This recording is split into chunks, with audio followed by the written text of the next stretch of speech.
Today on the Marvel Cinematic Universe podcast, we are discussing feedback about Falcon and the Winter Soldier, everything up through episode 5. Welcome to the Marvel Cinematic Universe podcast. My name is Matthew Carroll.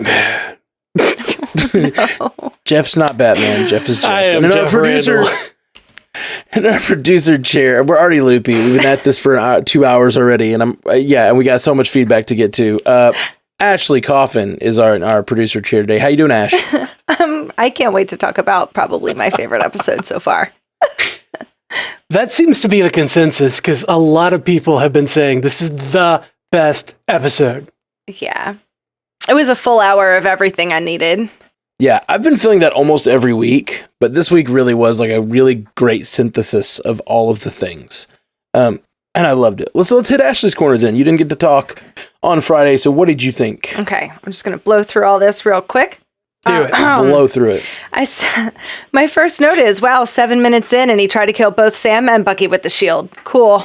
Mm-hmm. Right? Both of them within 3 minutes and then 7. I'm like, really?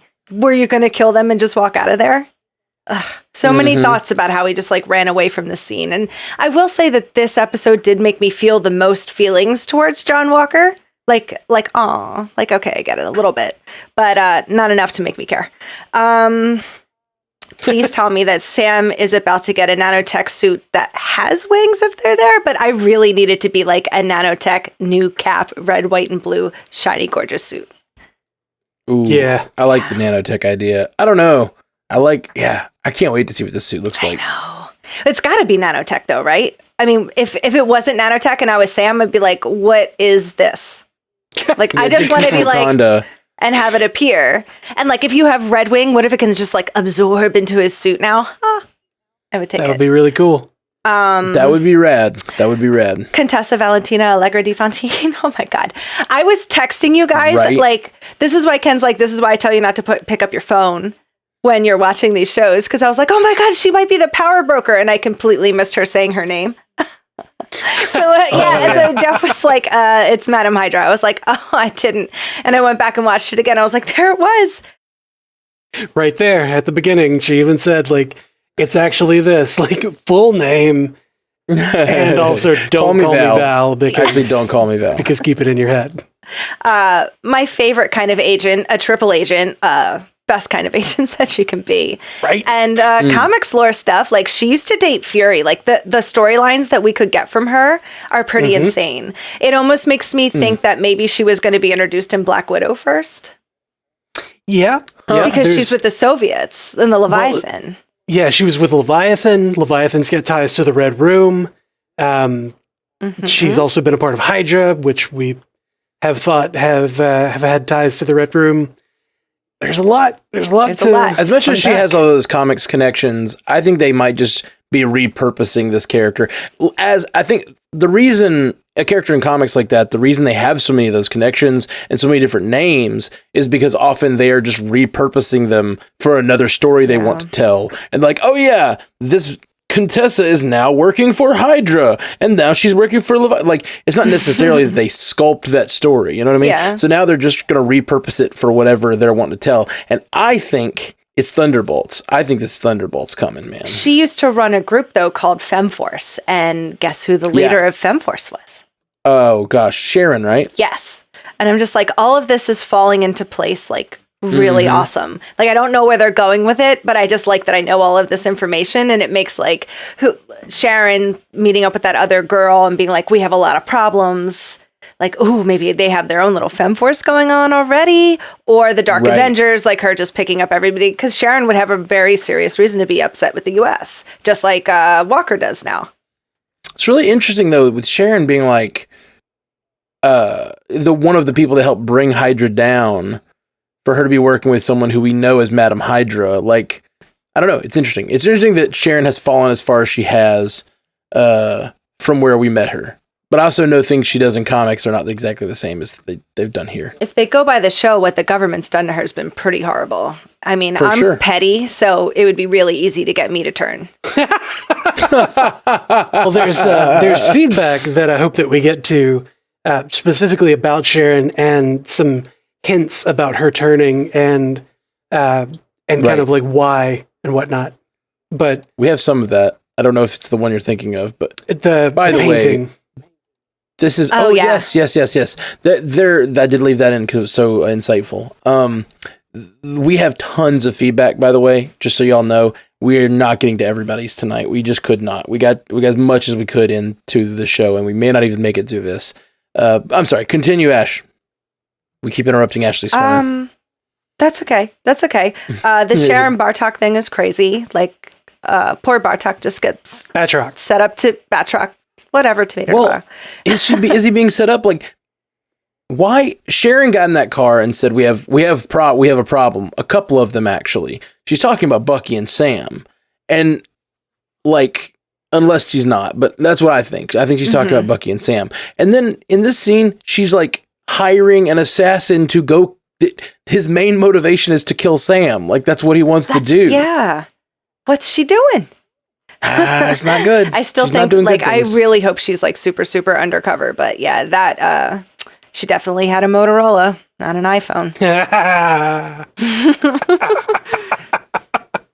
Motorola confirmed. Yeah, Motorola. Zemo's arc was beautiful. I really just can't stop loving what they're doing with his character.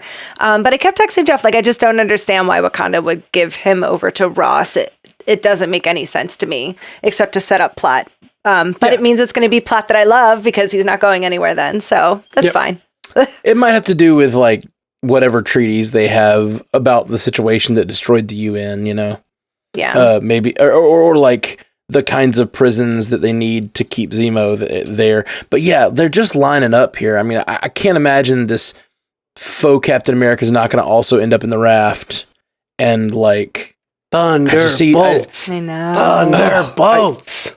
I just see it absolutely. The final like post-credit sequence is Ross walking up to like 2 cells, and it's like maybe 3, maybe Abomination's in there too. Oh, yes. You've got like Abomination, and I would just lose my shit. But you got like Abomination or Tim Roth, not Abomination, but like little Tim Roth in there. I love him so much. And then me too. And then you've got Captain America Captain America, U.S. Captain America, sure. Yeah, with his new faux shield. Like, get out of my face. Yes. Oh, I love it. Like, who do you think you are? Shield. And I didn't like that they were channeling like Tony Stark vibes. I'm like, please stop everything that you're doing right now. I did. I loved it. I loved it so much. Yeah, and pretty much like the go ahead. What are you gonna laugh? Oh no, I was laughing because like, you know, we got Tony Stark doing things by hand, you know, with hammers and anvils and things like that because he had a box of scraps in a cave. And then Captain America goes to his like garage and gets a freaking hand grinder. Yeah, I'm like, what is he doing? He's like trying to make this shield. He's like, I got the best aluminum. Yeah, right. And it's like, you're a cosplayer, dude. Like, you're a cosplayer at best. I think Jay Sessions put a photo in the chat. It was him or Blake, and it was like a spray painted like fan with the shield, and some guy just dressed up like Captain America. Like, nobody asked in Captain America next week, and he's like, it's just like, that's funny. Yep. That's it, really. Yeah, Tony is an engineer creating amazing things in a cave. Captain America is in the regular world with all the resources he could get, and he's in there watching YouTube videos on how to like build a shield. Like he's seriously watching cosplay YouTube, and that's what's happening. It's crazy. He's like, shit, I forgot how to weld. Let me go watch a video on how to weld. And the Bucky Sam bromance, that just like this episode, them on the boat and then them having the conversation are probably my 2 favorite parts of the entire series. And I'm an action person. Their conversation at the end when they're like practicing with the shield, I just love it. And I love where they are now. And I can't wait to see where we're going, because we have one more episode left, but that's not the end of the story. And that's what I think is the most exciting about all this. Don't you feel like when they were bouncing the shield back and forth off of a tree between the 2 of them, that was like the 2 of them throwing a football back and forth to each other? For sure. Or a frisbee. Yeah. Just standing out in the yard, chucking and talking. seeing Sam with the shield in this episode was like a breath of fresh air. Like we've seen it with Walker for so long that I honestly feel like even if you were on the fence about Sam being the next Captain America, after going through so many episodes and then seeing blood on the shield and then going back to Sam, you're like, yes, you're home and I'm happy. Yep. I've said it before, but I think that's the genius thing about the way they organize this show to like make us all, because I could definitely see us watching this show if they just started it and he has the shield and he's out there running around as Captain America. I would have been a little resistant, like a little bit, because I'm like, is he Captain America? Did he really earn it though? Mm-hmm.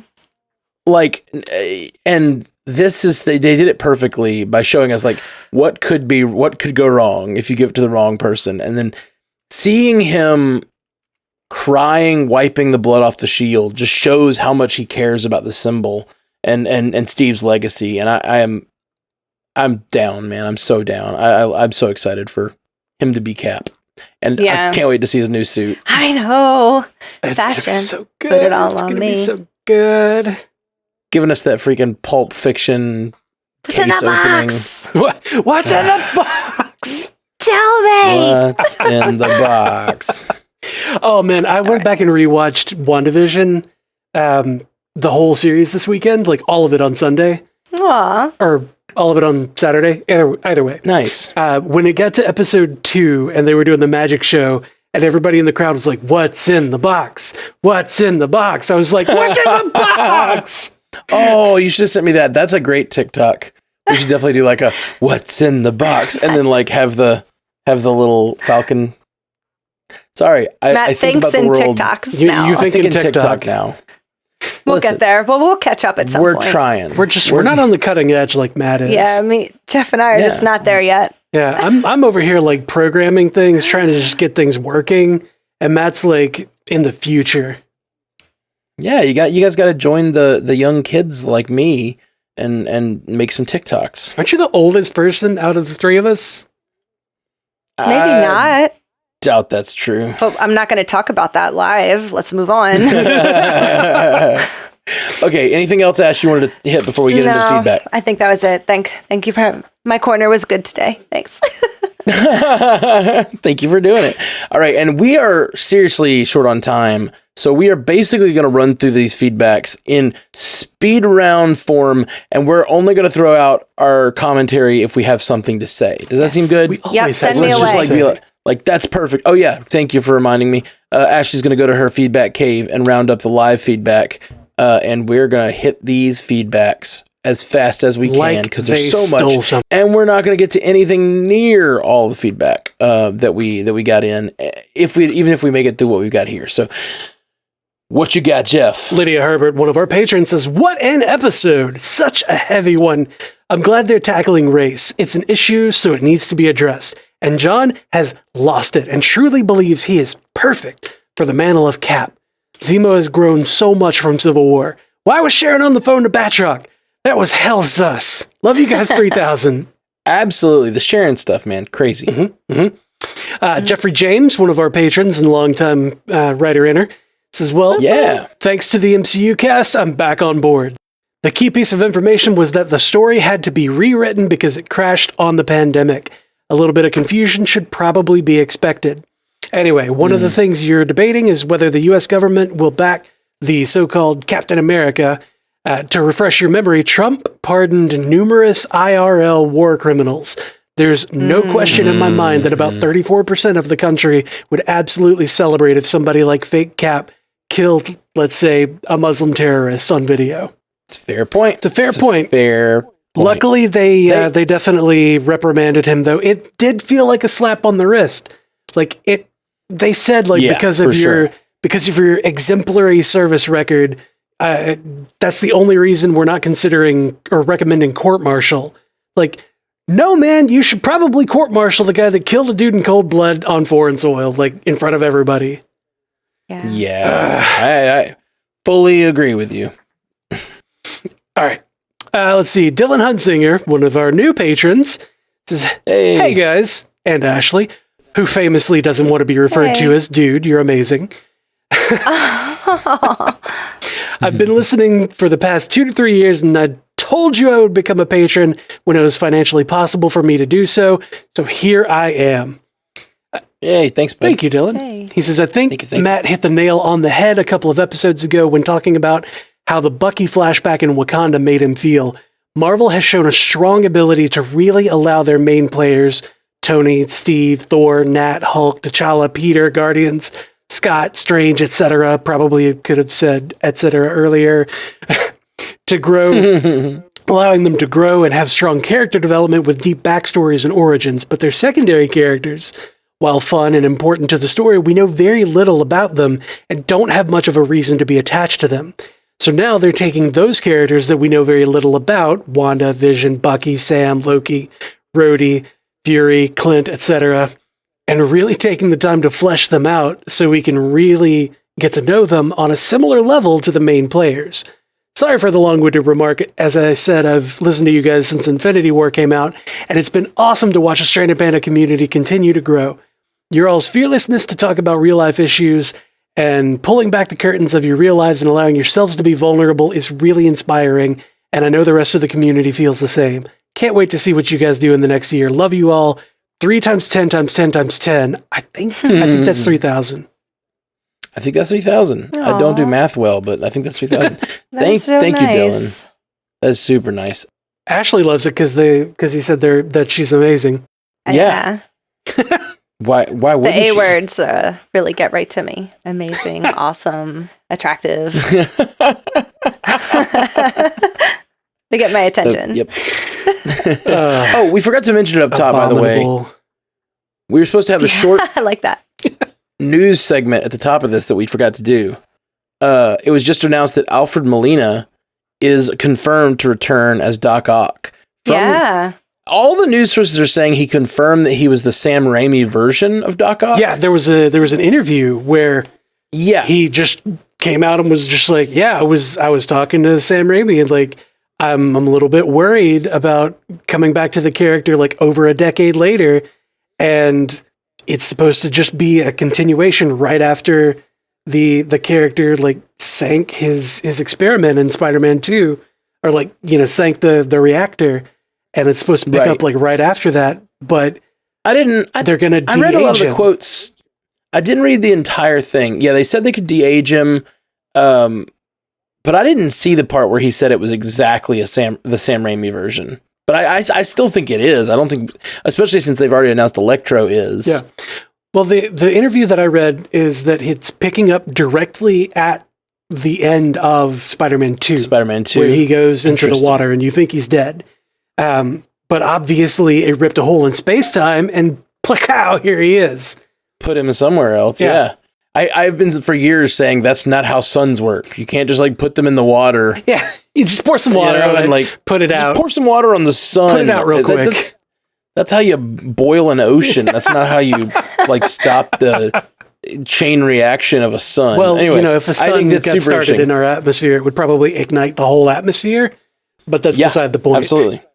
The thing that this makes me think, though, and you guys tell me what you think about this theory. I think that the introduction of the other Spider-Men, possibly Andrew Garfield and Tobey Maguire, they're only rumors at this point, but with Alfred Molina being confirmed and Jamie Foxx being confirmed, I feel like they're a foregone conclusion at this point, especially with Spider-Verse, the movie Into the Spider-Verse being so popular. I think what they're setting up to do, and you tell me if you think I'm totally off base, but like a lot of people are worried, including Kevin Feige, about what they're going to do with the Sonyverse, with Venom and with Morbius. And like, you remember that interview where the Sony head was saying, oh yeah. Yeah, Pascal was saying they're totally connected. They're absolutely connected. And he's just like internally screaming like, yeah, and he has the face like, oh, no, I didn't agree to that. Yeah, like, we didn't talk about this, Amy. Right. Well, then it's a few years later, and now they've set up this whole multiverse thing. I think they could absolutely make a Sony verse of Spider stories with a version of Spider-Man, possibly even played by Tom Holland, but maybe not. And then, like, have that be a separate universe from the MCU. They could even let it touch in these multiverse connections. But like, what if this is all setting up 2 Spider-Man verses at once? It could be. I don't know that I would like that, but I've been thinking, I guess I'm worried. I don't know. Like, I've been thinking that it could be leading to Tom Holland getting dumped off into another universe and the MCU losing Spider-Man. And that, that's kind of scary because like they've done so great with him, and Spider-Man has been such a great voice of the audience almost, or at least a voice of the younger crowd. Especially like with him being so referential of pop culture, like it hits. It's me on screen. He's me. He's speaking for me. Yeah. Like, you got them spider powers. I got the spider powers on screen. It's great. Like, I'm so pleased every time he's just like, do you remember that old movie? Yeah. Like, he's so fun. It's such a fun character, and I don't want to lose that, but we might. And I think you're absolutely right. That is one possible outcome, that they drop him off in another universe. He ends up staying there. And then maybe that's the end of Spider-Man Far From Home, or Spider-Man No Way Home. When he we've seen that picture of him going up and seeing what MJ is doing.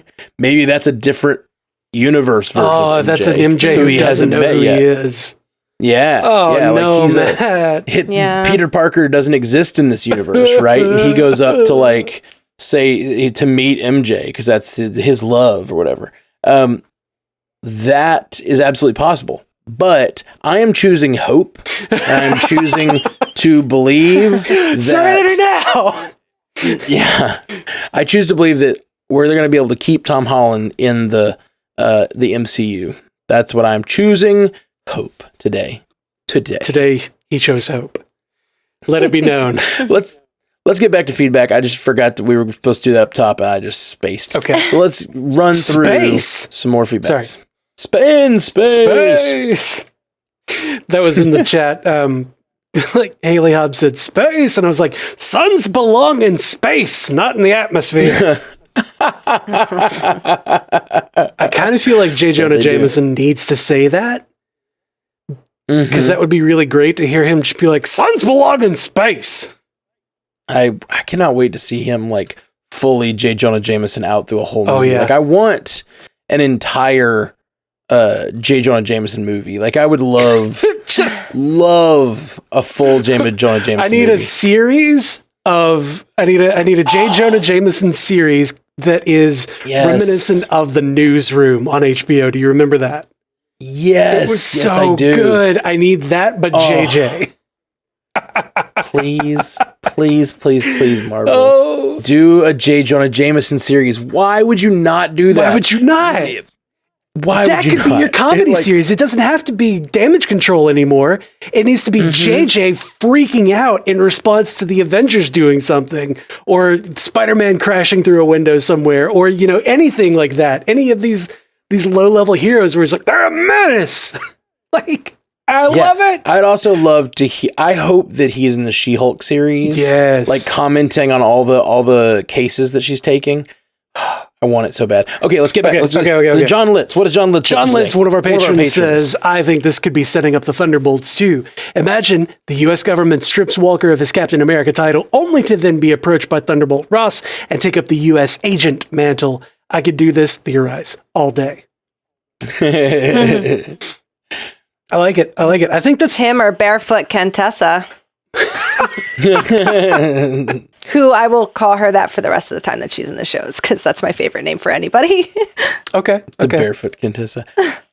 I keep referring to her as JLD, and it makes people question like my sanity, because they're like, Jeff thinks that he's tight with her. Well, I call Daniel Day-Lewis as DDL forever. Oh yeah, we got DDL, so we got RDJ, we got JDL, we got JDL, we got DDR.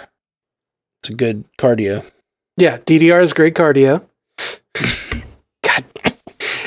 Eric Capaz on Patreon Said, hey, Matt, Jeff, and Ashley. See, they put her last. Because you keep telling them to. I'm sorry. I'm sorry, Quill. I'm sorry. I didn't mean it. Yeah, Quill's very upset that you insulted Ashley. He's very, very upset. Anyway, this is, hey, Matt, Jeff, and Ashley. I have a power broker theory. I love these. The most recent attempt to develop a super soldier serum in universe was back in The Incredible Hulk, and the person with access to it was Thunderbolt Ross. When we hear in Fatwas about the serum and how it is different, the developer says it's going to be different with no clunky machines or jacked up bodies. This sounds similar to what Blonsky got in the Hulk. We don't know if Ross was snapped away, but if he wasn't, I can see him being very upset that the Avengers who remained at the compound were all left to live as none of them had signed the Accords, or if they had since broken them. Nat went to Cap's side, Rhodey refused to arrest Cap and his team at the beginning of Infinity War, etc. What if, in anger, Ross left the United States and went to Madripoor to try to finish the super soldier serum, either legally or not? Sharon would likely have had some connection with him as a former SHIELD and CIA officer, so he may have trusted her when he could not find anyone else to trust in the city, hence her having access to satellites. This could lead to him becoming Red Hulk and lead into the She-Hulk series. Also, in this most recent episode, when Walker was going into the fight, after he had given himself the serum, I think I saw a twitch that may show his neurological deterioration as a sign of the serum and probable PTSD. I don't know if you noticed that. Thanks for all the work you do. Love you 9,000. You can split that up however you feel necessary between the three of you. Eric. Eric Cupheads. I will take 8,600. Wow. Okay. All right. Seems selfish. That leaves you both somewhere in the low 300s, right? No, that leaves us with 200 apiece. Close enough. That's low 300s. All right. Yeah, I think Mickey this is Mouse. absolutely some good theories Eric has. I think that we are likely going to get Thunderbolts coming really soon, and I don't know, why haven't we seen? Well, that's the thing. We are seeing Thunderbolts. Ross was supposed to be in Black Widow before all of this, so it's like if these shows are more things that are connecting towards Thunderbolts, I could totally see that. Is Black Widow our convergence point at this point? Is Black Widow the new Avengers movie? Is this the team up? No, I don't think we're going to get any of these characters from these shows in Black Widow. I don't know, man. I'm thinking JLD is going to be there, and Ross is going to be there. It's possible. Me too. Well, I think Ross is going to be there, but he's not in any of these shows yet. Right. Well, I'm saying Ross and JLD are going to be, doing their talking in whatever ways they do. Possible. I used to date Fury, not Ross. I hope all of that comes up. You know where Fury is right now? Space. Space. Space Force Fury. Space Fury. Fox Force Femme or whatever. Fox Force 5. Force 5. Ketchup. Oh, man. All right. Let's go. Well, we have BD Washington, another patron. BD Washington, one of the patrons, says, great podcast, as always, on episode 5. Speaking as a black man from the South, I think it's important to remember at every stage of history, there has been a Sam Wilson who has had an Isaiah Bradley. From political icons like Frederick Douglass, MLK, and Fannie Lou Hamer, to legendary athletes like Jesse Owens, Althea Gibson, and Jackie Robinson, they were all given their own form of the Isaiah talk. I certainly was. It's a harmful and dreadful choice. Listen to the wisdom of experience and genuine love being expressed in the moment by an elder to protect and to preserve, or try to forge a different path forward in the face of a documented record of pain, suffering, racism, and yes, even death. The harmful, quote unquote, and impossible part is that once you're eventually met with one new instance of that old pain, the Isaiah in your life may not feel it worthwhile to offer more guidance. Being alone to navigate injustice can potentially become even lonelier. I also want to make clear, because people mind-bogglingly still think this, racism in the United States has and never will be confined to the South. Okay, I'm done. Smiley face. And that is true. These are heavy words that I'm being allowed to read. Yeah. Thank you, BD, for writing that in. I don't have much else to say. It's just, I hate that. I hate that it's that way. I hate that. I hate people. Your community. People are the worst. People are the worst. I just hate that the Black community has to think about that talk to their further generations, because they have, such a negative experience in America. I mean, that has to be the thing. It's the same way with women. They have to get a talk from their mom of like, okay, this is how you have to hold your keys like you're freaking Wolverine, so that you might be able to defend yourself against an assailant, and be sure to always keep mace in your purse. And there's all these things. There's all these check boxes that they have to go over in life. Ashley, I'm sure you've gotten, similar kind of talks and walkthroughs of how to live as a woman in the world. Mm-hmm. It's just, it's depressing. It's disappointing. It's shitty that has to happen to people. You just got to smile and take the catcalls and the off, let's not get into it. It's just an awful situation that so much has been done and is continuing to be done in the name of racism and also sexism. We just got to see some change. And I've been really impressed with this show and the conversations that it started in so many ways. Mm-hmm. Yeah, man, that TikTok video. I'm going to mention one for you, Matt. Straw Hat Goofy. Straw Hat Goofy, yeah. Where he was saying, like, you guys didn't even want to have the conversation. You didn't want to even hear it. Like, after this episode, can you honestly tell me that this is not what this show is trying to do, is explain and show the systemic racism in the country? Like, how can you say it's anything else? Yep. Yeah, you can't. And that's... I've been saying it all along, but a lot of these scenes have been like, Rorschach tests for like how you see this, and like people are seeing it all differently and all this stuff. But like, this scene, the scene with Isaiah Bradley was pretty clear what some of the themes they're trying to drive home with the show are, and what BD points out there. And we talked about it in the last episode, but like the decision Sam has to make to like trust Isaiah, who is telling him there's no way they're ever going to accept you, like, or to follow through with the legacy that he thinks is important. He clearly thinks is important. He's like weeping over the blood on the shield. Like, I don't know. It's just it's such an interesting place for his character right now. I think it was so important that his sister was like, don't listen, like, don't let that man make your decisions. Yeah. You got to make your decisions for yourself. For his sister to say that was very important. Yeah. Mm-hmm. Yeah. You're going to let him get all up in your head and tell you what you think is important about life. And it's so great that Sam has such a strong person in his life to course correct him when he's going off the rails. Because we need Sam Wilson as a hero. We need him as Captain America. He's the Captain America we deserve. And it's the one we need. Yeah, he's the one we need. And the story that Isaiah told, we've talked about it in the Strain of Panda chat, but like I didn't think about at first the fact that there was such a parallel between Isaiah Bradley's story of like, my friends and my squad mates are captured. They're POWs behind enemy lines, and I went to go and get them. I, being a super soldier, went to go and save them because I knew that I could, and I knew that I was probably the only one to be able to do it. And like Captain America did the exact same thing in the first Avenger. He went to save Bucky and all of the other. He got the Howling Commandos out.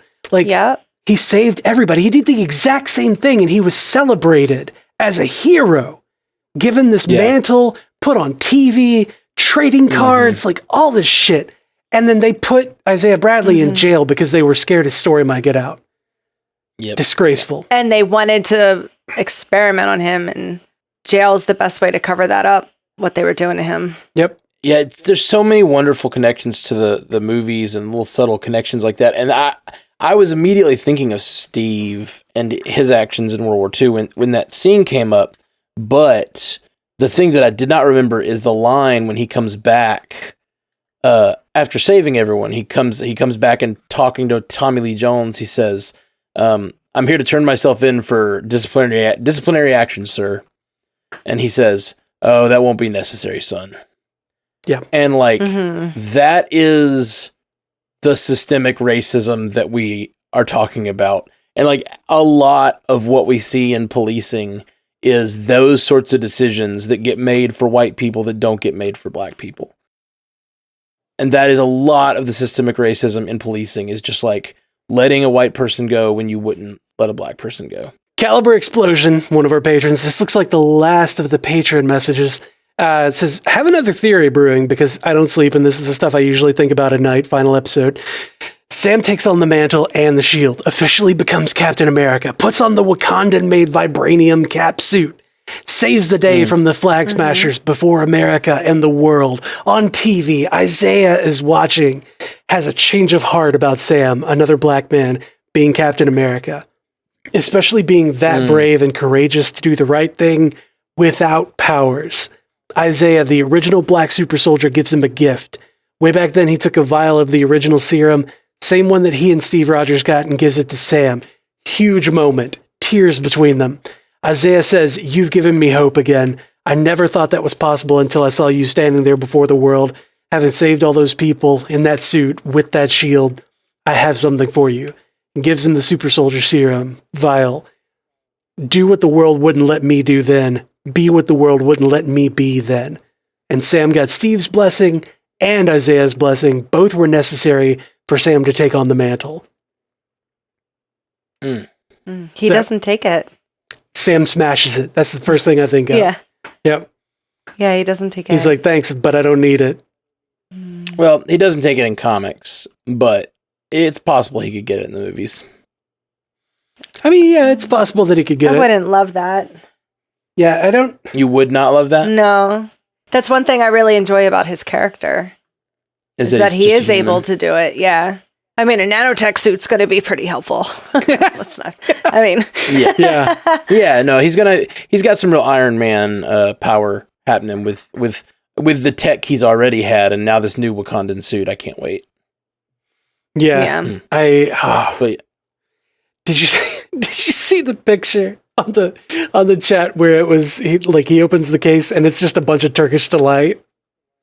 No. And it's because Zemo sent the case. That'd be hilarious. Oh yes, I love that. I love that so much. Oh god, it's irresistible. I want that. I want that to be like one of the possibilities of the branch timelines that we get in Loki. Is like a flash on the screen is like Sam opens the case and it's just a bunch of Turkish delight. Like, oops, so silly. That's a bad future. That's the one where New York gets destroyed. Oh my god. That's so dumb. That's funny though. Anyway. Okay, so I'm going to skip down to this one because I really want to talk about it. Lauren Waters sent us an email saying, "Hello, Ashley and crew." That's right. Kidding. Hi, Matt and Jeff. She still put me last. Anyway. So, it's okay. It's okay. It's okay. At least she got your name right. Yeah. Tim and the other guy. We need to make that podcast of Matt, Jeff, Tim, and the other guy. Yeah. Anyway, so Lauren says, "So while watching this week's Fight Twists episode, I noticed before cutting to Sharon, we did 2 long holes on the same painting. My symbolism senses were tingling, so I did some digging, and the painting is the Raft of the Medusa. It's a rather well-known painting of the wreckage of the frigate Medusa, or the Medusa, a French passenger vessel. Now she gets a fact wrong here. She says that the Medusa was carrying 147 people. I looked it up after reading the email. I was like, that's really cool. And like started digging into it. So it was 147 people. She says that the Medusa was carrying that. That's what the raft had, at the beginning. They were dragging that many people on it. Anyway, there were like 250 or something like that with crew and everything. But Only 15 of these 147 people survived on this raft after partaking in cannibalism and horrific acts of violence. And of those 15, 5 more would die just days after rescue. Dark stuff. Now, as much fun as random art knowledge is, it's the meaning of the painting that I think might be important, particularly relating to Sharon and a possible heel turn for her. The painting has been interpreted to show that in times of true crisis, there are no heroes, just desperate, selfish people, and in the end, everyone will do whatever it takes to survive or to come out on top, regardless of moral conscience. If this doesn't already scream villain turn, I would add that the fact that the acts of violence and necessity of survival were largely attributed to the captain of the ship who abandoned his crew and passengers after leading them into the wreckage. Sounds a lot like Sharon's anger towards Steve to me. Ironically, both Steve and this guy's crew ended up on a raft. However, the Avengers seem to come out a little bit better. I was already riding pretty strong with the Sharon as the Power Broker squad, but this really secured my belief in the theory. I attached the painting below and a few links to articles about its history below, and I would love to know your thoughts. Is this actual foreshadowing, or am I just looking for Mephistos in wallpaper? Have an awesome week, and sorry for the long feedback. Please take any condensing liberties you need, Lauren. I think this is absolutely foreshadowing. Oh, yeah. I still don't know if she's going to be the Power Broker or if she's going to be working for the Power Broker, but like, yeah, she's definitely taking a villain turn. And then in this episode, we also have her contacting Batroc, which we know wants to kill Sam, and I think she knows that. So like, she's trying to kill Sam Wilson right now. She is the villain. Or she thinks that she might be able to like play him and be able to protect Sam and sure. I think that she put Batroc in place as part of the, like a contingency. When she said that we have a couple of problems after the episode where Nagel died, I think it's Nagel died, so we have nobody to produce the serum. We're out of the serum still. And Falcon and Winter Soldier are on the trail of Carly. I think that line is so signature to like, we have a problem. And then she's like, a couple of them, actually. That's such a villain way of saying those two darn kids or, two problems, actually. Like, that's very much, I don't know. I still think that, but. I think that it's Nagel is dead, so we no longer have this guy that can produce the serum. Because, like, if he's still around and he can still make the serum, like, it doesn't matter that Carly stole some. Like, Carly stole some, she can just be killed, and, like, if we get the serum back, cool. We have that to Depends use. on how long it took to produce, because sometimes certain serums, I know in movies we always have, like, Fitz and Simmons or whatever that can, like, produce something in an hour, but a lot of these types of things actually, like, have processes they have to go through to be created. Like, I was listening to a story about like the creation of vaccines before we did what we did now with the mRNA vaccines. Like, you had to like infect a person and then either like get their antibodies or like get some form of vaccine, and it has to run its course, and it takes time to culture enough and grow enough to make a thing. Like, it could be that like making super soldier serum was a 3-year process and they just finished it, and now they're Nagel, even if he could make it, it would be a while. Yeah, I mean, it could be. I don't know. Well, no, he said before he could finish his work, he got snapped away. And it's been 6 months since they got back. And in that 6 months, he's been able to create 20 vials. That's right. The reason he said he couldn't is because they didn't have any more sample, right? That's why they were stuck at 20 vials. I don't know. I don't think so. I can't remember what exactly was said. I need to go back and rewatch that scene. He's dead. Right. So he can't make more. And it's a problem. That is a problem for sure. And then one of the people that does have that serum in their blood is like the main target of Falcon, Winter Soldier, John Walker, like all of these people. Like, if she's the power broker, if Sharon's the power broker, she needs these people to not be on Carly. They need to focus on somebody else so that she can get Carly and extract the serum out of her. I wonder if Sam wouldn't have told Sharon that all of the vials had been destroyed, so Carly still trying to play the power broker wouldn't really work. If it was Sharon, if he gave her any kind of update about what happened, which I feel like he would. He probably would. I don't know. I don't know. I mean, yeah, well, but she also seems to be watching and knowing everything anyway. She seems to have just as good of intelligence. Right. So why would she be texting Carly like, "Give me the serum still"?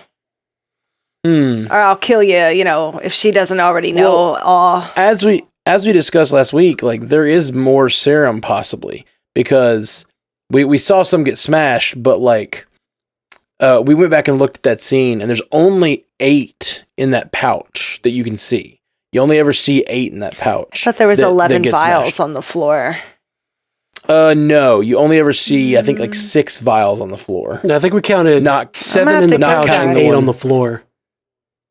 Okay. Anyway, it's nowhere near the 12 it would have to be because there were started with 20, then there were 8 super soldiers that we know of created, and then so that leaves 12. John Walker got 1. We see like 6 or 7 smashed, and we only ever see 7 inside the pouch. So like, and even if the pouch was full, I swear somebody shared a thing that said there was 11 on the floor. I'll have to see if I can find it. No, we did like a frame by frame last week, and there's only ever 7. There's never more than 7 on screen at a time.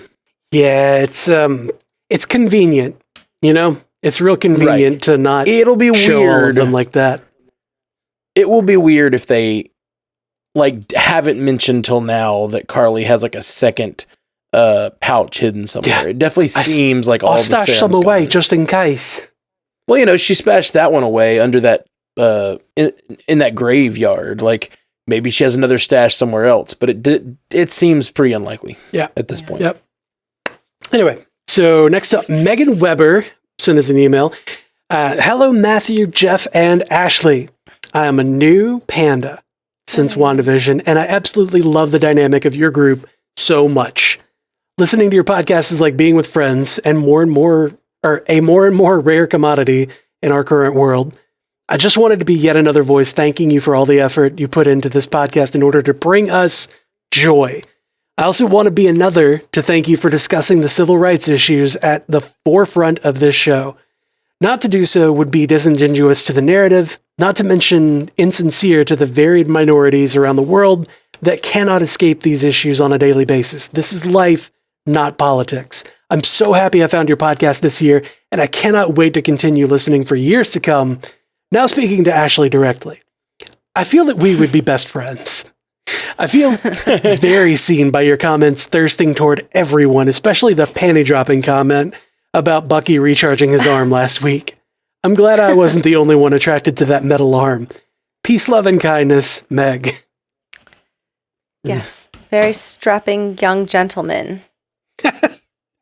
He is indeed. He is indeed. Yep, all of them. Make my cheeks flush. Which cheeks? Sorry. Nope, my face cheeks. Like good girls, like good church Christian girls. Just makes me feel a little flush. Good. I'm glad. Keeping the thirst cap on tonight. All right. Yeah. But I'm just showing people this isn't what they really want. Like how boring. Should we just talk about it? You're doing it. You're doing the whole this is John Walker with the shield. Ashley actually thirsting is Sam Wilson with the shield. Yeah. Okay. Okay. Yeah, we should talk about it though. I mean, only if Ashley wants to. Does Ashley want to talk about it? Just do it quick. We don't have a lot of time. Do it quickly. We have more feedback. That's more important than this is people's, Yeah. No, we had a couple pieces. As we said, often we get feedbacks that are like literally polar opposites all the time. And one of the things we got this week was a couple of people wrote in saying that they did not like any of the thirst commentary. They think it's inappropriate. I got Me Too'd, everybody. Yeah, they literally brought up Me Too, and that Ashley could be Me Too'd for the way she talks about these people. And there's a difference. I hear you that it may not be your taste to hear some thirst commentary, but it is very different Me Too is about power dynamics. And like, I'm not saying there's a line, and we keep an eye on things to try to make sure we don't get overly crude or explicit. We got kids that listen to this stuff, but like, I also think it's actually an important thing to have, as Megan said, like she feels seen, because I don't think that it is very common that there are spaces for ladies to be allowed to have their thirst commentary out, and I love it. I think it's hilarious. It's, we can get a little trashy on the Facebook page, but here when we read comments, it's it's tasteful thirst. It's not descriptive. I'm not up here. What's her name? I'm not making song. We're not WAP level yet. we're I mean, maybe over on TikTok. I'm not sure, but that don't go there if you're. Oh yeah, no. Melissa's been great. That's the thing. I've been impressed. We did that 100 Days of Thirst for Captain America on TikTok, and this is the thing: is like, yes, there are a few posts where she's just like, "Look at that sexy man," and that's fine. But a lot of them are like, "Look how sweet he is." Like that's the thing. Is like, women, men have proven themselves to often. Not do a good job at expressing themselves about such things, which is why it's more uncomfortable for men to do it. But ladies tend to do a better job, at least. And I just, I have heroes like Chelsea Handler and Natasha Leggero, and just I'm not afraid to go there because it's okay for men, and it's going to be okay for me too. And now that it's not okay for men doesn't mean that it's not okay for me to still tastefully, those guys are working out all the time and not eating food for a reason. And it's for me to thirst over them. Like, let's all be serious. Chris Hemsworth isn't doing what he's doing to his body for the men. I mean, maybe for some of them, but like, he's not just like, I want to look like a god for the heterosexual man. Or for everybody. He's doing it for us, is my point. Here's the thing. It's our guiding star that we always have on this show, this podcast, which is, if it's in the show, we talk about it. And like, this season, we've had a lot of pushback because of the racial stuff, but it's in the show. We're going to talk about it. And like, the Marvel movies are pretty explicitly like, showing off male bodies all the time. And the fact that, Darcy Hemsworth in Thor jeans are like Darcy in Thor, when Hemsworth had his shirt off, is like, for a homeless guy, he's pretty cut. Like, explicitly. He's like Christina Aguilera level, like jeans on. Like, those jeans were an inch up from his hammer. I mean, I didn't do that. Feige signed off on that. Nobody likes getting negative feedback, and like we hear all the negative feedback we get, but I personally think it is actually an important voice that you have, Ashley. The thirst. And I appreciate the voice of thirst. I mean, I will say, like, breaking out, like, Bucky laying there on the couch, waking up to like the kids playing. Oh, yeah. And not the kids, but like him, just sprawled him. out. Like, that could have been my couch. It could have been anybody's couch. I was like, oh, good morning. It was really nice to see him smile. Yeah. Somebody else pointed out that every other time we've seen him wake up in the movies and in this, he like wakes up from a nightmare. Yeah. On the floor. And like, on the floor on a nightmare, and this was like him waking up smiling and happy, and that was a really great moment. Yeah. And not like that fake smile with the therapist. Yeah. Not that whole "I am no longer the Winter Soldier" smile. It's the genuine, like, I really like what's going on here smile. And Ashley's like, that could have been me. I love him and Sarah. That was adorable, because that was me and all of us. Hi. I'm like, hi. Hello there. My pearls. Oh my goodness. Clutch them. I dropped my napkin. Oh no, can you pick that up for me? Yeah. Oh, good. Katie Rose Button. I'm flushed just thinking about it. I know, I can hear it. Katie Rose Button hit us on Facebook, said there's been a lot of talk, obviously, about the shield being sullied as a symbol by the murder.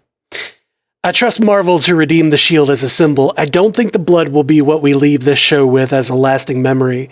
The entire theme of this show has been redemption and atonement, in a way.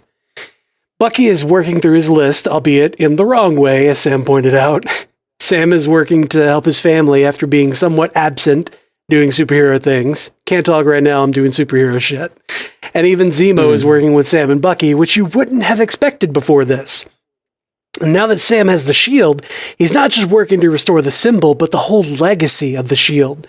I think he understands what Isaiah was saying, but Sam is choosing to take the responsibility to restore and redeem the status of the shield through the most Cap-like path, doing the right thing regardless of what other people tell you.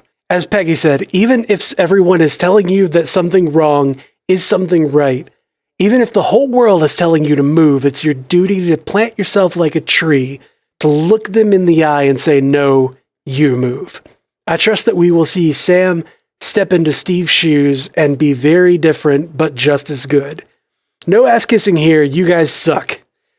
Just kidding. Love you 300. She told me her original ending that was going to be fire Ashley. Oh, She was wow. like, but I heard you had a rough week. It's like, Oh, that's so funny. That's great. That's great. Oh man, good email, Katie Rose. I love it. Yeah, that's I love that theme of redemption and atonement and reconciling the history of the shield and the symbol that it represents with modern day society and like making it something new and better and forging forward. And redeeming the idea of America in Sam's mind after he finds out what happened to Isaiah. Yeah. And that the whole idea of the shield and what it means and the way Carly feels about it and the way she feels like it's just an imperialistic symbol, and trying to redeem that whole idea, not just the shield as a symbol, but like the idea behind the shield. And that's really huge and really interesting. Yeah. Definitely think she's right on the money. It's about redeeming sort of like redeeming ideals too. Just the entire. Carly says at one point, heroes can't. That's the heroes of yesterday or whatever. Like now, heroes have to be willing to get their hands dirty, and Sam's not willing to do that. Yeah. And this is about trying to pick up that legacy that Steve left. Yeah. Stephen Demeretz sent us an email that's kind of, roughly, or that's expanding on this. It says, this series is about nuance. We've become so red and blue, black, white, hero, villain, Christian, everyone else, guns, no guns in America. We've lost the ability to see shades of things and issues. Every person in this series has a shade and some nuance. Everyone. My daughter was used to Thanos bad. In WandaVision, we started to see shades in Agatha, Wanda, and Vision. She was caught a little off guard by this, and we talked about it. Now everyone has a shade. Is Walker totally bad? The whole time, does he have good points? Is he being drawn to extremism? Is that bad? Are the Flag Smashers? Is Zemo? Is Bucky? These are discussions I'm having with my daughter after every episode. Marvel is trying to teach us nuance and understanding, and that extremism is bad. Thank you. Good ending. Steven's going along with your militant centrism, Matt. Well, I don't necessarily think it's about militant centrism, but I do think it's about taking any cause to a certain extreme where you become the villain, and that's both Carly's story and Walker's story, taking their whatever their cause is to the extreme that they do things that that aren't justified, Yeah. Well, it's that thing that we've talked about, how, a villain is kind of roughly defined as like somebody who is so incensed with their own crusade or their own, path, whatever, that they no longer accept counsel from the outside. And so, and so like these villains are, whatever side of the spectrum, political or otherwise, that they end up on, they've gone so far in one direction that they cannot take any criticism or any discussion or counsel from the other side of that spectrum, no matter how far, if you're not with me, you're against me, that kind of thing. Yeah. Yeah. It's tough, and it's hard to hear as some, I think we all, many of us have found ourselves at those extremes in the last few years with politics and stuff. And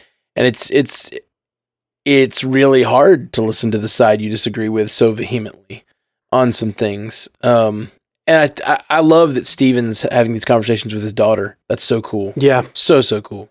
Yeah. Because that's what the show is setting up, those kinds of conversations. It's just kind of makes me feel like I might be a bad parent because I've got a 12 and a 14-year-old that just watched all 5 episodes and like we haven't said a word about it. Like, we might need to catch up. I meant to bring this up a few episodes ago because my buddy has 2 kids who are very young, like, I don't know, 5 and 3 or 4 and 6, something like that.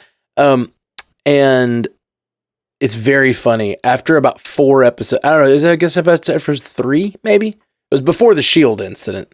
It was before the murder. So 3 episodes. So his daughter was like, I think I like the old Captain America better. Which I just loved. Yep. I loved it so much because like they didn't get all the nuance of like they just see the symbol and they're like, oh yeah, it's Captain America. We root for that guy. And then like he's just like 3 episodes in, the little girl's like, nah, I think I like the old Captain America better. Can we go back to him? That's my girl. Yep. I love it so much. Yep. I love it so much. And it's not confirmed based on that story that it's a matter of thirst, but do you think it's probably going to end up there? What? Were you talking about the 4-year-old? Yeah, like eventually she's going to be like, I like the other one better because he's hotter. Like right now, it's about part of character. The story at all. Like right now, it's about character. He has a very trustworthy face. Yeah. Like if he pulled up to me with a van and was like, "Hey, little girl, I got some puppies," I'd be like, "What? Who needs puppies?" You had me at hello. You had me at windowless van. Yeah. I was like, "Do you want me to get in there? I'll let myself in."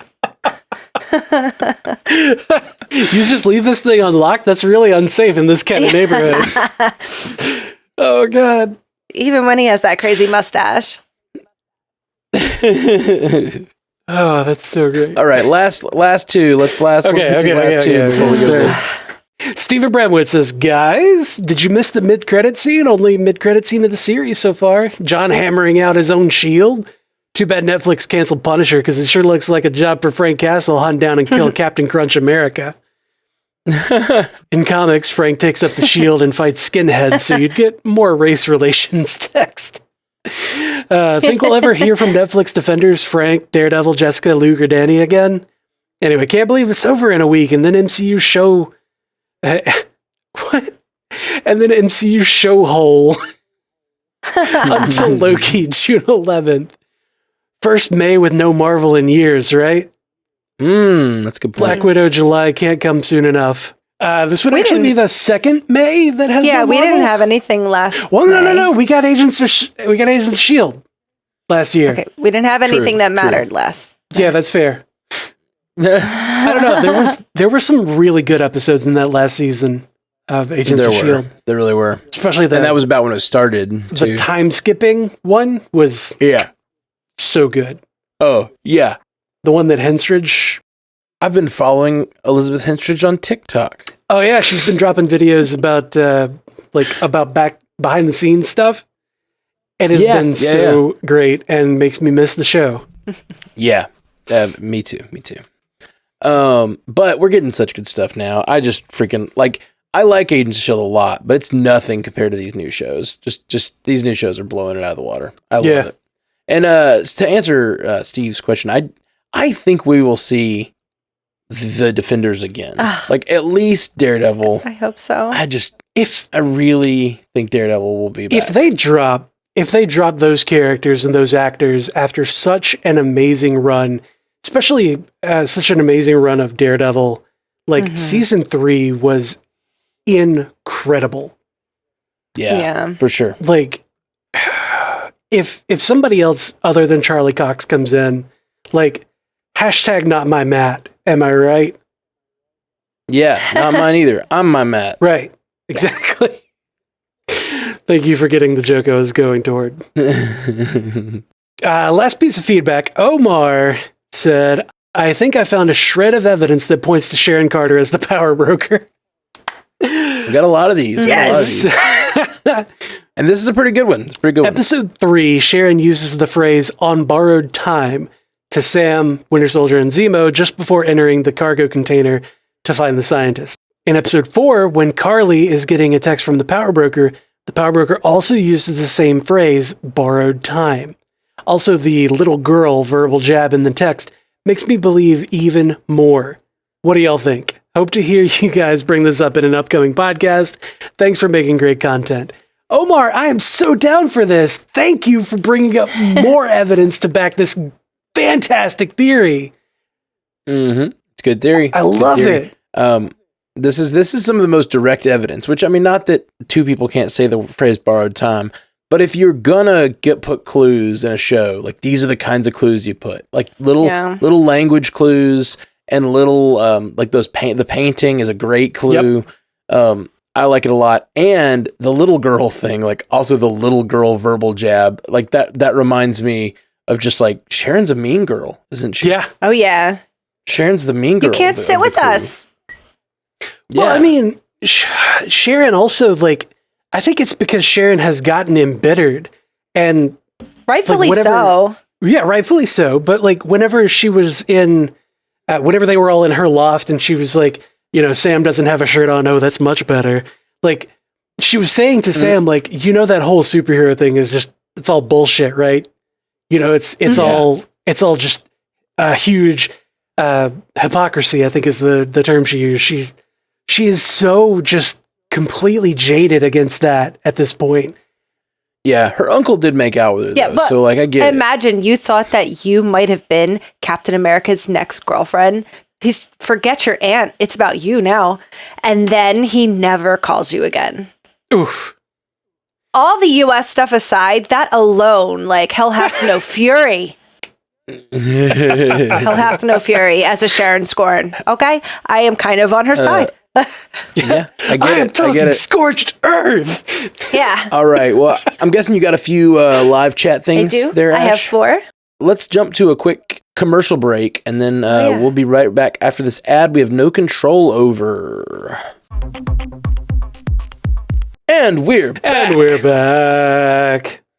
And we're Are back. we not supposed to do that? Did we decide to not do that? Oh, we're doing it every time. Every time, okay. I'm varying it up, you know? I don't time. know. I just decided to do something different this time. Yeah. See how you guys would respond. Okay. Ashley, what do we got? Is it Eli KR? Oh, that's Kyle Ray. It's Kyle Ray. Kyle Ray. Come on, Kyle. Okay. He did Kyle backwards and Ray backwards. Oh, I see it. Make it readable. Kyle Ray says, it's already hard enough. The power broker is clearly Mickey Mouse, right? He owns Marvel after all. Ooh, yeah. Really enjoyed that. Okay. Lee Waters says, the shield takes such a different movement in this show. A symbol of American strength and national exceptionalism built on a stolen African resource. The symbolism of that versus Wakanda gifting Sam his new suit is just outstanding. Man. That's a really, really great point. Who said that one? Lee Waters. Lauren. Yeah, I like that. I had never really thought about the fact that Vibranium. You know, the vibranium being an African resource and this symbol is exceptionalism being built on. That's like got some real slavery vibes. Look at how good our economy works when we don't pay for labor. Like that's literally how America was built. Oof. That's going to make Peggy Carter and What If, like Peggy Carter being the symbol, kind of a lot more troubling, right? Oh, with it being England? With it colonialism being such a... Yeah. Oh, yeah. No. It's a whole nother issue. Oh. Don't think about it. Just enjoy the show. Push it down. Push the bad feelings away. Yeah. At least we're not British. Sorry, guys. At least we're not British. No, cut that. Marker. Okay. Captain America says. Okay, I can either cut it or I can just say It's a joke. It's a joke. We're not really. Yeah. We're not really bet. Yeah, it was a joke, but also we're not better than the British. No. Like, well, we did some pretty. America did some pretty screwed up stuff. Yeah. And continues to at times. So it's a joke. Everybody, take a joke. Funny joke. Funny joke. Okay. Funny joke. Funny joke. Well, when you laugh like that, you make it seem like it's not it's a joke. Okay. I don't know how else to laugh. Okay. I love that you're fighting so vehemently for it being a joke. Like, we know, we're laughing about it. You guys know, I'm not talking to you. Okay. I'm sorry. We have a lot of fans from Britain. You know, James, he knows I don't mean it. I actually think it's very important on a podcast. Sometimes it's very important after the joking is had to go, that was a joke. Mm-hmm. Yeah. That's why I felt like I had to say all that shit I've been talking about Walker. Like, I don't mean Wyatt, I mean John Walker. Right. Yeah, You clever. That's the power of podcasting, because you have time to do that. Like in a stand-up bit or whatever, like it removes the illusion completely if you go, by the way, all these things are jokes, you know, but like in podcast form, you can make jokes and then go, I am joking. I wish we didn't have to, this. But that's not the world we live in. People don't get jokes. Have you gone back and watched Tom Segura Completely Normal recently? Like once a month. Like there was a point where I was just like, holy shit, this guy is so offensive. Like, I love the jokes, but he's so offensive. And like Matt saying just now, like the stand-up bits, you just have to commit to this is what I have to say, and you have to you got to accept that these are jokes, or you just got to be offended. But that's why Anthony Jeselnik's probably my favorite comedian, because he gives no, boobs. Yeah. I just he's pretty. I went back and watched Completely Normal again recently. And was like, man, this is a lot more offensive than I remember. Ball duty. Why is it so dry? Anyway. I'm talking about the first 48. I know. I'm going to start quoting it. Anyway, Captain America says. I just like saying it. I've had to say it like 4 times. Yeah, it's a really good name. I think that's new. We haven't had that yet. That's great. I love it. Right from the get-go, Sam is always fine with who he is. Even with Steve running 4 times as fast as him in the Winter Soldier movies, he is still fine with racing him under his own power. Sam is our human who hangs out with the super people, and we need him to embrace a super role in order to fulfill his arc. A man of super morals like Steve, but without the powers, so humble. Yeah. I like it. Yeah. That I really am wondering if that will continue to be the case for him. I still think it's very possible he'll take the serum, even though I know in comics he doesn't. I know. He said no so fast to Zemo. Well, no, I don't. I think if he takes it, it'll be someone else giving it to him. I think if he takes it, it's going to be someone else giving it to him because he's about to die. That's like possible. a blood transfusion or something like that. Yeah. What if it's Walker? Yeah. All of that's possible. Okay. Oh, Walker saves his life. Yeah. Oh my gosh! Like how impactful would it be if somehow he does something so heroic? I'll forgive him for everything. And he except the murder. How if we end the show forgiving Walker because he he could run off, he could get away or something, but he decides to stay and give blood to Sam, who just saved his life. And then you're like, oh no, I don't know how to feel. He's a horrible man, but he did a good thing at the end. And I love it.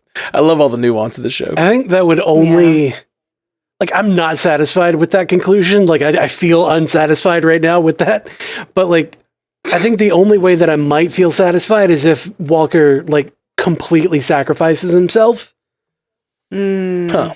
That's how you could forgive him if he completely sacrificed himself. Yeah. For Sam. Right. If he sacrifices himself. So he gives the last few drops of blood. Yeah. If he's just don't take the needle out. He needs more. And just keeps giving. I don't know. Well, just shrivels. How do you think he took up. the serum? Do you think you can't just drink it? Well, he went off screen and did it. So I'm assuming he injected it, but. Oh, he had to go get a needle somewhere. Huh. I don't know. How did he do it? The little serum vial looks like it has some sort of needle on it, but it's also it looks like it has a cap over that needle. But that kind of also makes it look like a suppository. So rectally. That's exactly what I was going to say. rectally inserted it in his anus.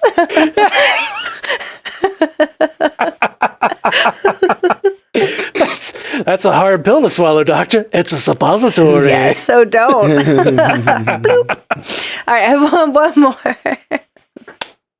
I love it. Vermilion1 says, I really like this possibility of characters we already know becoming antagonists for reasons that make sense.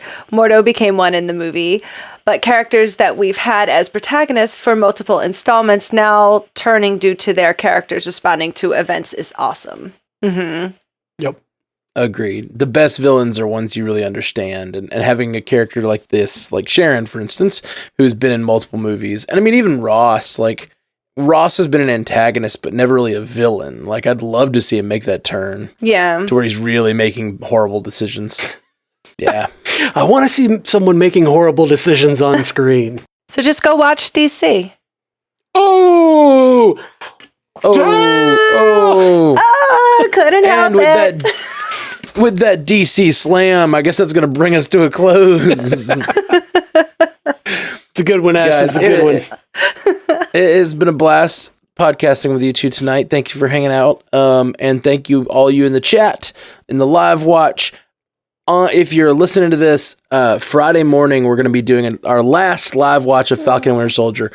I have been having a great time chatting with everybody. It's like hanging out in a room full of people watching this show, which is something I haven't done in a long time with actual friends. Well over a year. In IRL, yeah. So, man, just it's been so good to have this time with you guys. So 8 a.m. Friday morning, we'll be watching Falcon and Winter Soldier. Join us on Cena. Central Time. The link will be in the show notes. Central Time. Thank you. The link will be in the show notes. So it's a few hours after it comes out.